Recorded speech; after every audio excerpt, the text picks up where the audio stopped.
Morning guys, November 5 ngayon, may bagyong Tino pero thank you dahil maganda yung araw ngayon. Time check, 9:03 a.m. Binuksan ko na yung aircon sa baba kasi maganda yung harvest. Ayan. Share ko lang sa inyo yung setup ng panels. Bali, anim siya.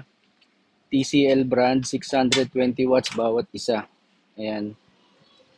And actually, ang plano ko talaga dito siya ilalagay. Ang problema, kita nyo naman medyo luma na yung bubong. So, ang plano ko, ipipinturahan muna bago siya ilipat dito. Kaya ako siya gustong ilagay dito dahil ito yung south facing. Mas maganda yung sikat ng araw dito buong maghapon. Kasi yun yung araw. Ayan. So, pag, pag magsa-sunset na, dito siya banda. Ayan. Kaya dito maganda yung buong araw. And isa pa sa reason, kaya for the meantime, diyan ko muna siya nilagay is dahil dito sa mangga. Yung kung makikita nyo, yan yung shading. So, tatamaan siya. And since naka-series connection tayo, isa lang ang magka-shade dyan, dami na lahat ng panels.